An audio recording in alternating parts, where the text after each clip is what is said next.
Ibu-ibu sekalian saya muliakan, hadiah indah di mana Allah mengizinkan kepada kita untuk menghadapnya. Bukan main.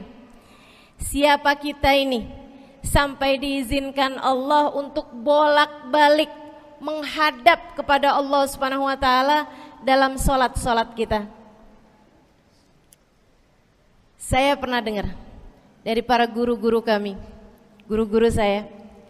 Mereka mengatakan di saat orang sholat, di saat kamu sholat, di saat saya sholat, bukan hanya karena saya mau sholat, kamu mau sholat, akan tetapi karena kamu dianggap mulia di mata Allah, sehingga Allah izinkan dirimu untuk menghadap padanya.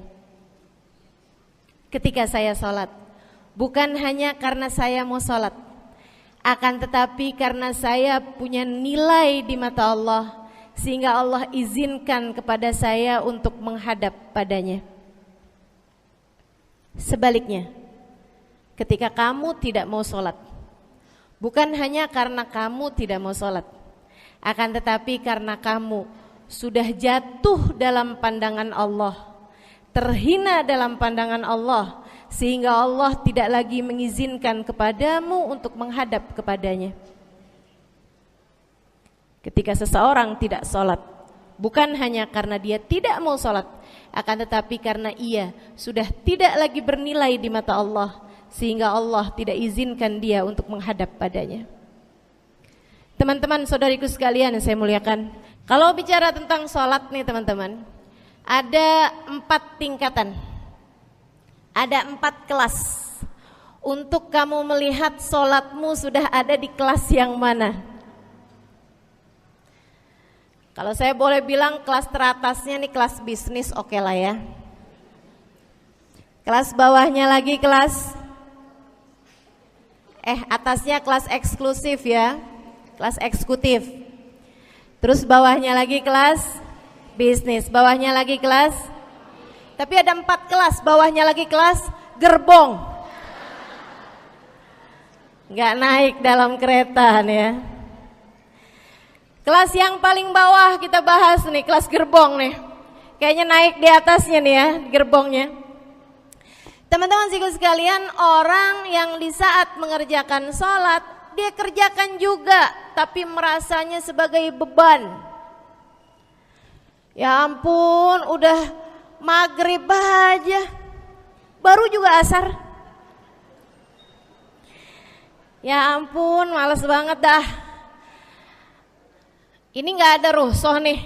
Kita kan lagi jalan-jalan nih, kita kan lagi belanja nih di Tanah Abang. Kita jamaah aja gimana sholatnya. Nah ini orang-orang yang menganggap sholatnya sebagai beban, malas kalau disuruh sholat, terutamanya subuh. Terutamanya sholat subuh. Ini Allah ceritakan orang-orang yang seperti ini adalah kelompoknya orang munafik, naudzubillah. Alladzina idza qamu ila sholati qamu kusala. Orang-orang yang kalau disuruh sholat bangun juga sih, tapi malas banget. Setan nih nemenin dia, kayak naroin batu di atas kepalanya, bikin dia berat mau ngerjain sholat. Kalau lagi tidur, ngipas-ngipasin matanya, bobo aja lagi, 5 menit lagi, 5 menit lagi, bangun-bangun udah siang. Pernah terjadi padamu?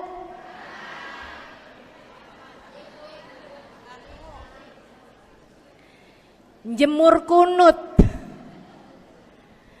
Bu, yang dijemur tuh jemuran aja, cucian aja. Jangan sampai jemur kunut.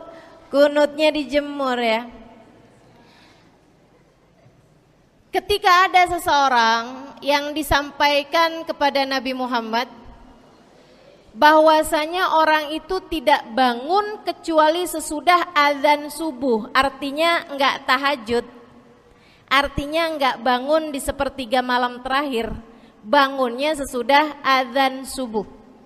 Nabi mengatakan padanya tentang orang itu. Nabi bilang pada para sahabatnya, inna syaitan bala fi udhunih. Itu adalah orang yang telinganya dikencingin sama setan. Pada pernah dikencingin setan?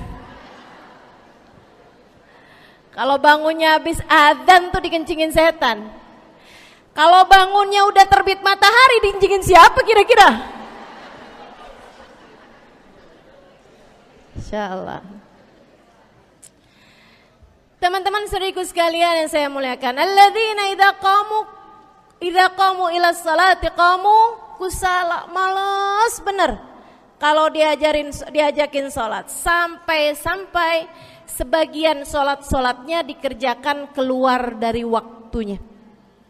Yang seperti ini masuk dalam firman Allah Subhanahu wa taala, a'udzubillahi minasyaitonir rajim, fawailul lil musallin alladzina an salatihim sahun. Fawailul lil musallin alladzina hum an salatihim sahun. Celaka orang-orang yang salat. Kenapa kok orang salat celaka ya Allah? Sebab mereka an salatihim sahun, melalaikan salat mereka. Apa maksudnya melalaikan? Imam Sayyidina Ibnu Abbas dalam salah satu tafsir beliau mengatakan alladzina yuakhiruna an waqtiha au yuqaddimuha ila ghairi waqtiha. Orang-orang yang mengakhirkan salat sampai keluar dari waktunya atau memajukannya sebelum waktunya. Mau pergi ke Tanah Abang nih, jam 11. Ntar kita ribet nih urusan sholat duhur. Dah sholatin sekarang aja. Ini orang-orang yang fawailul lil musallin. Bu, sesibuk apapun dirimu, jangan pernah ninggal sholat. Bu, lagi ngerjain perkara penting apapun kamu, jangan pernah mengakhirkan sholat. Jangan pernah mengeluarkan sholat dari waktunya. Kenapa gitu? Karena bu, sholat itu urusanmu sama Allah. Gak ada yang lebih penting daripada itu. Gak ada yang lebih penting daripada itu. Siapa yang mementingkan Allah, dia bakal dipentingin sama Allah. Siapa yang meremehkan sholatnya, berarti dia telah meremehkan Allah. Siapa yang meremehkan Allah, dia akan diremehkan oleh Allah. Na'udzubillah min dzalik. Buat adik-adik jomblo, jangan pernah mau kawin sama orang yang gak sholat. Biarpun kamu udah nunggu cukup lama, kalau ada yang lamar kamu dan dia gak sholat, jangan mau bu. Dek, ibu-ibu juga, kalau ada yang janda di sini,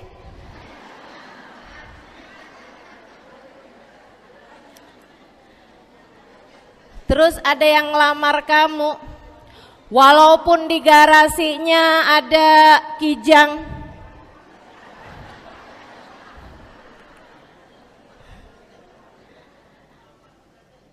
ada bebek, motor maksudnya ya, datang melamar kamu, jangan terima. Orang yang gak sholat, kamu jangan mau jadi istrinya. Kenapa? Saya kasih tahu ya, Allah aja dia tinggalin, apalagi kamu.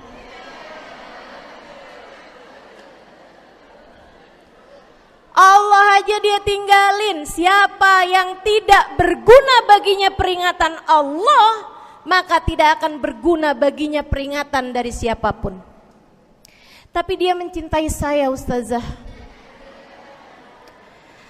Dia mencintai saya cinta mati katanya. Sekarang Tar tungguin setahun 2 tahun, cintanya hilang, tinggal matinya. Tapi dia mencintai saya luar biasa Ustazah, dia tak sanggup hidup tanpa saya. Itu namanya cinta monyet. Tungguin 2 tahun, cintanya hilang, tinggal Jangan temenan sama orang gak sholat. Dia telah jatuh di mata Allah. Maka kita pun belajar buat jadi orang-orang yang terus mendaki, terus meraih rahmatnya Allah, terus belajar buat jadi salah satu orang yang dipandang dengan rahmat oleh Allah Subhanahu wa taala. Salah satunya dengan cara kita memuliakan sholat, kita menjaga sholat. Jagain sholatnya, jangan masuk kelompok orang yang tadi itu sholatnya menjadi beban. Ini kelompok paling bawah nih.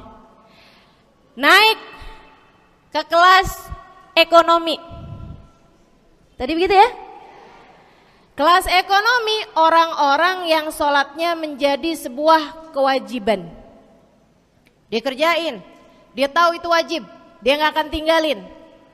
Tapi sama halnya dengan kewajiban-kewajiban yang lain. Kita nih kalau mikirnya kewajiban Bu, kalau gak diwajibin lagi seneng. Betul gak? Masih ada kayak beratnya gitu ngerjain sholat. Orang yang sholatnya dianggap sebagai kewajiban. Kayak anak-anak sekolah tuh, wajib pakai seragam, wajib ngerjain PR. Kalau 1 hari, besok enggak wajib pakai seragam. Ada nggak ya pakai seragam? Nggak ada. Nggak ada yang besoknya dipakai seragam. Terus tanyain, kenapa kamu tetap pakai seragam? Abisnya saya suka sama seragamnya. Nggak ada. Karena mereka menganggap pakai seragamnya adalah kewajiban. Sekolahnya sebagai kewajiban. Jadi giliran besok libur anak-anak, hore gitu. Ada orang-orang yang sholatnya dianggap sebagai kewajiban. Nggak ada yang nambah kalau kewajiban tuh. Sholat sunnah boro-boro, sholat wajib aja kalau bisa dibikin sesingkat mungkin akan dilaksanakan dengan cara yang sesingkat-singkatnya.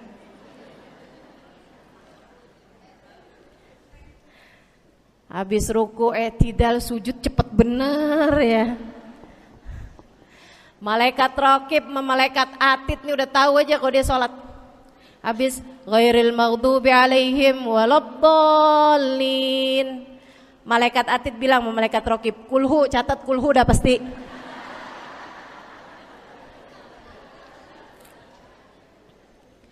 Kulhu aja gak kelar-kelar.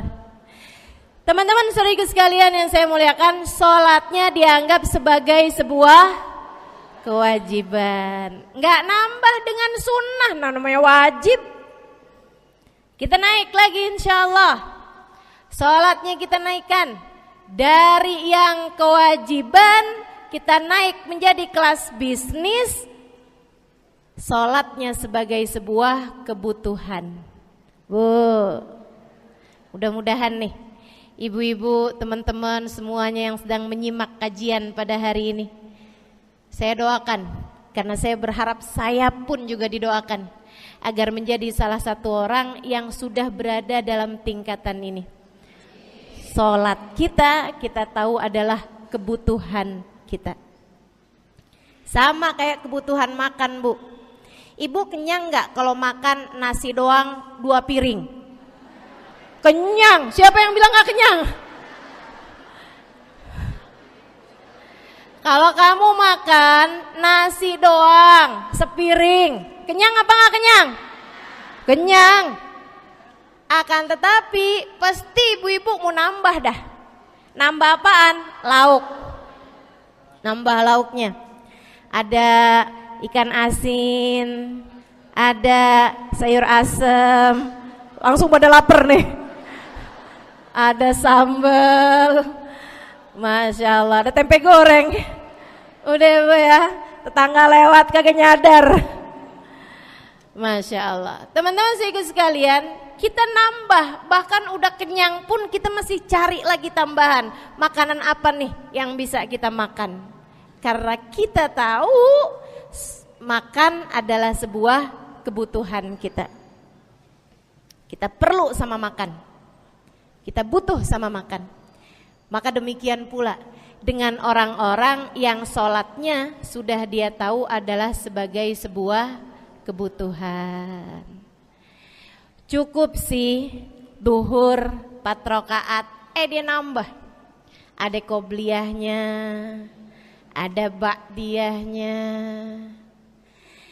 Jam-jam 9 pagi nggak ada sholat wajib sih, tapi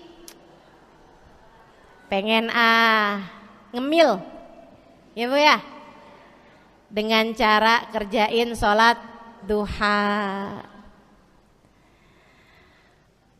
Malam-malam abisnya isya, ampun mau tidur, ingat katanya Nabi, pesannya kepada Sayyidina Abu Hurairah, wasani habibi, kata Abu Hurairah, an utir qabla an anam. Kekasih saya Nabi besar Muhammad, kata Abu Hurairah, kasih pesan pada saya untuk jangan tidur sebelum sholat witir.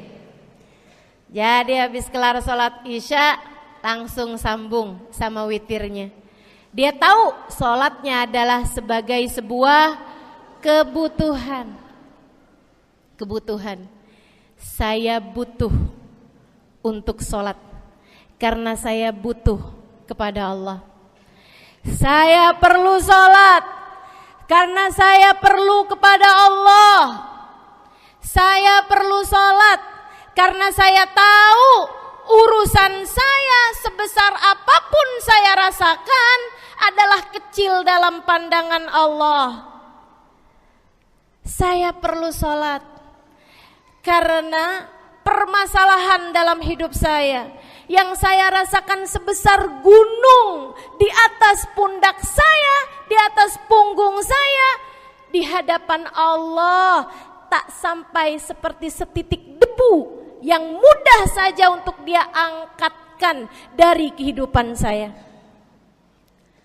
Maka kita pun menjadikan sholat sebagai sebuah kebutuhan. Lagi sakit, jangan ninggalin sholat. Kenapa? Kamu menghadap kepada yang punya kesehatan. Lagi banyak utang, jangan ninggal sholat. Sama, jangan utang lagi. Karena kamu menghadap kepada pemilik segala kekuasaan, pemilik dunia dan akhirat, pemilik semua uang di atas muka bumi ini adalah Allah.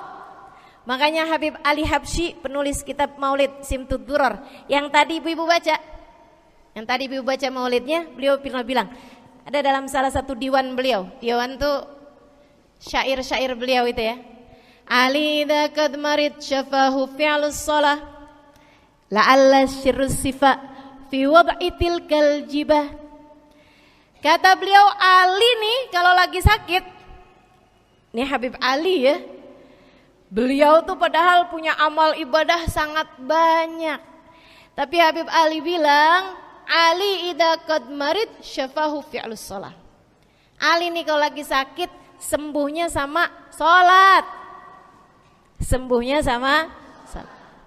La'alla sirrus sifa. Rasa-rasanya memang Allah letakkan rahasia kesembuhan ada pada fi wad'i tilkal jibah, terletakkannya jabhah kita, dahi kita di tempat sujud. Di sana semua permasalahan-permasalahan dalam hidupmu menjadi ringan. Saat kamu meletakkan dahimu di tempat sujud, kamu berbisik lirih kepada Allah, akan tetapi suaramu didengar sama yang punya arsy. Akan tetapi suara bisikanmu didengar segenap malaikat-malaikat yang ada di atas langit. Kemudian mereka mendoakanmu sehingga Allah mengatakan wasjud waqtarib, sujudlah kamu. Posisi sujudmu itu waqtarib akan membuatmu menjadi dekat dengan Allah Subhanahu wa taala.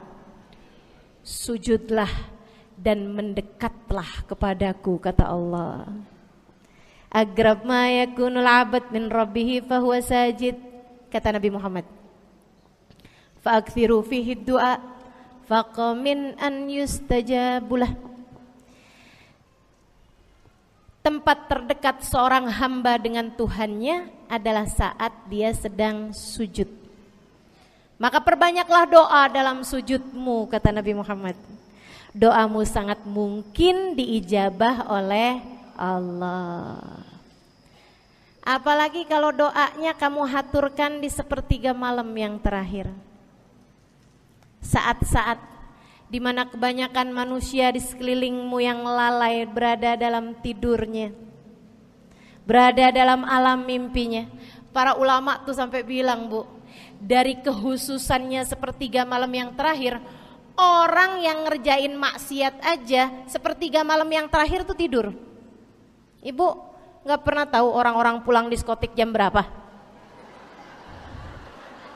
Gak tahu ya, sama.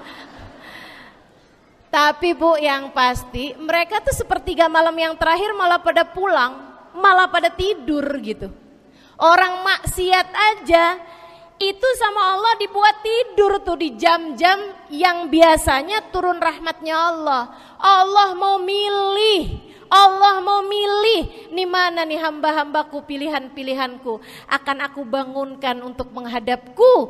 Kemudian Allah Subhanahu wa taala bertanya, hal min mustaghfirin, hal min taib, hal min talibi hajatin faunilahul matalib. Siapa nih di antara kalian yang lagi mohon doa, minta pertolongan, mohon ampunan, akan aku beri, kata Allah Subhanahu wa taala, sebab kalian meminta pada waktu yang paling aku suka. Kalau punya hajat minta. Kapan mintanya? Dalam sujud. Kapan sujudnya? Dalam sholatmu di sepertiga malam yang terakhir. Bu, ngelihat muka-mukanya pada punya hajat banyak-banyak nih.